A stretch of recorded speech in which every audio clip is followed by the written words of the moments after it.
Hey friends, Ash here. Welcome back to Gents. Hope that you're doing well. Today I've got what I think is the first big new fragrance line of the year, at least in terms of designer fragrance lines. Devotion Pour Homme for men from Dolce Gabbana. Now technically there are Devotion fragrances for the ladies, but this is the first one for men, so that counts as a new line. Right? Yeah, I think so. Dolce Gabbana, of course, more well known for fragrances like The One or Light Blue. But lately they've said basically, we hate those fragrances, so here's this. I'll talk about that more in a second, I think. Yeah, I think I will.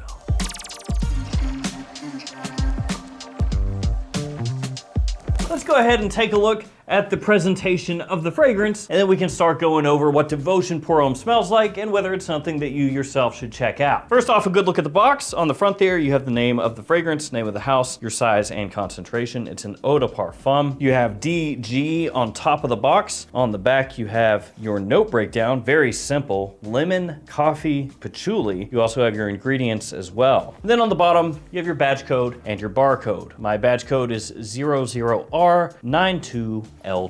And here we have the bottle. On the front, you have like almost a stuck-on charm, this heart charm with DG in the middle. My wife said it reminds her of Ed Hardy. Let me know if you think so as well. The cap is plain, has a DG on top of it, and then on the bottom you have a sticker with your badge code. The cap does click into place. And Dolce & Gabbana lately has been going with these more just plain bottle styles, essentially, because in terms of shape, it's not all that far removed from what they did with K. Obviously not the exact same shape, but this kind of simplified rectangular look, it's a little similar. Whereas with K, they keep it very simple on the front of the bottle with just a K, and then they slap a crown cap on top of it. Here, they're keeping the cap very simple and then slapping a heart charm in the middle. Yeah. Let's go ahead and do a couple sprays of the fragrance here so you can check out the atomizer.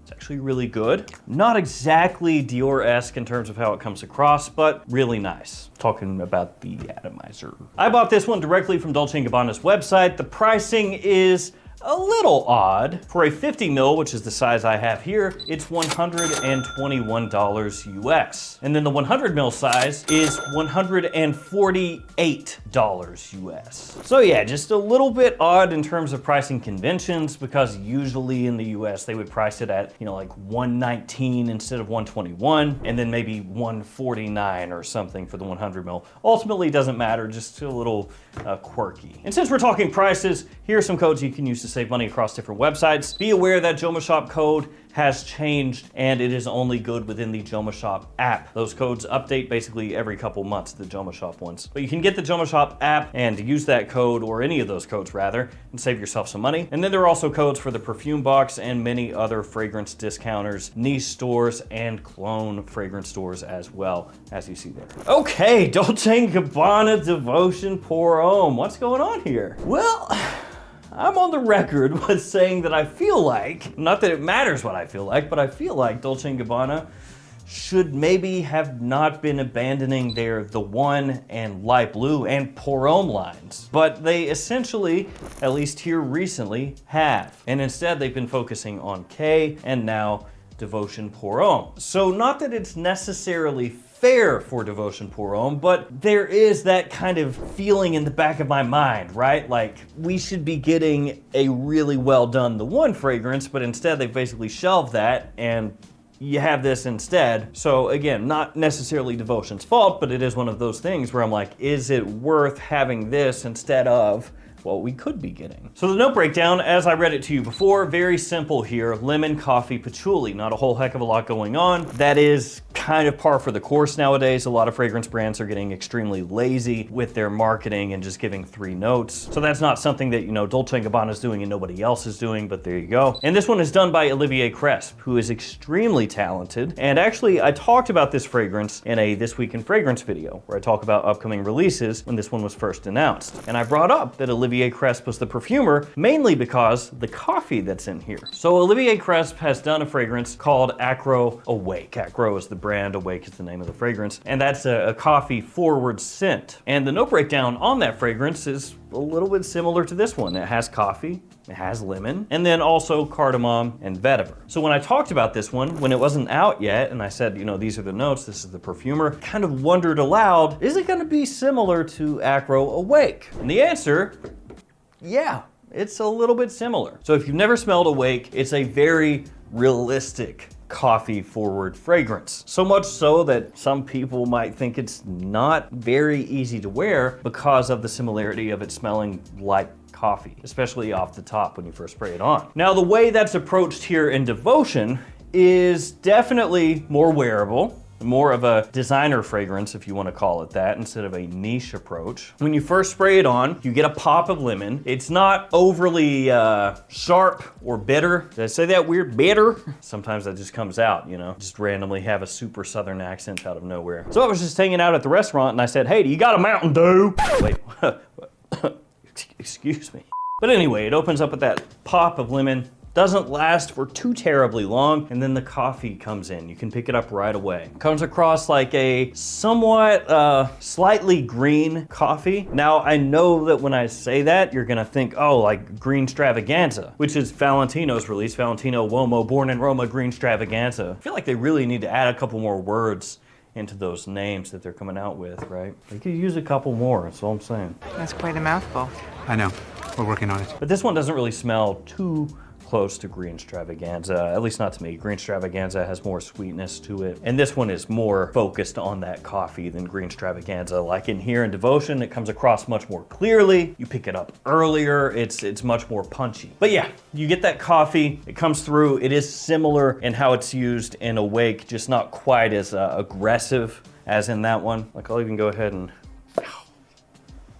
yeah, quick citrus, light roast coffee, green around the edges. That's how it hits when it opens. And those like fleeting green aspects there in the opening, those as it dries down start to settle into what becomes the patchouli there. But I will say there's a moment in the mid where it almost has a tinge, and this is only if you're smelling up close. So be forewarned, in the air, you're not gonna get this, not a big deal. But up close, in the mid, if you're going in, you know, smelling it over and over, it can get this tinge of almost like lightly singed plastic. So you'll have the coffee there, and then underneath it is almost like you had a plastic bowl or something like that, and you just sat it down on an oven or something that had been turned off, but it was still hot, and you're like, oh, and you accidentally put it on there and it leaves like a little singed plastic, something like that. You'll get that underneath the coffee. So you'll smell it and you'll go, oh, okay, ooh, what was that?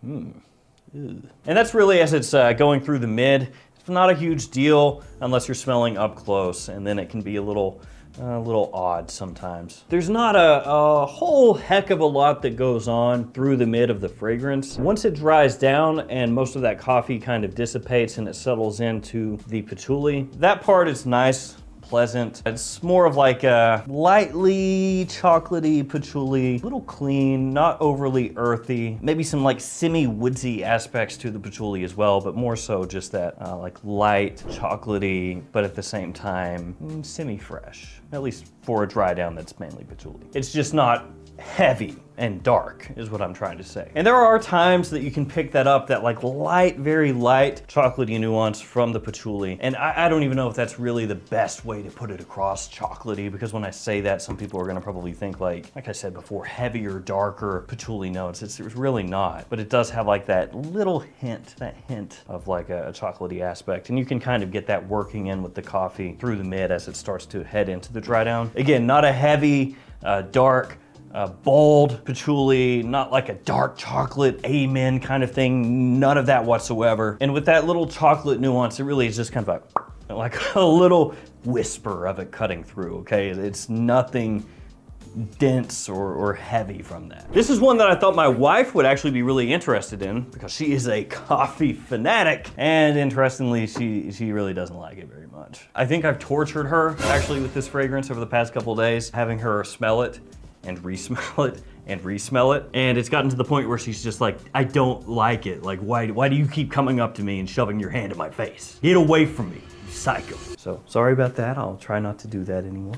Now, earlier I had mentioned, you know, Dolce & Gabbana, the one light blue pour homme. I'm on the record with saying Dolce & Gabbana needs to bring the one back. They need to have that competing with some of these other fragrances that are out here right now that are extremely popular. You've got The Most Wanted, you've got Stronger With You, you've got Scandal, stuff like that. You know, warm, sexy, sweet, you know, these almost semi-gourmand, vanilla-forward fragrances are extremely popular. And Dolce & Gabbana's The One is set up to compete with those, right? Warm, sweet, sexy, spicy, attention-grabbing. I know it's overdone at this point. I know, I'm fully aware. But if you came out with like the one elixir and you gave it some strong performance and you know, put it up against some of those other fragrances, I think it could be amazing. But instead they're like, well, let's do this. And I'm just not sold right now on this being a massive hit in stores. I could be wrong, I could be completely wrong, but with what's really working right now, this is a little different, but I think it's gonna have a tough uphill climb because I think a lot of people are gonna go into stores with their girlfriends or wives or by themselves, spray this one on, and if they're shopping for designer fragrances, you know, trying to see what the new things are and everything, they're gonna go, okay.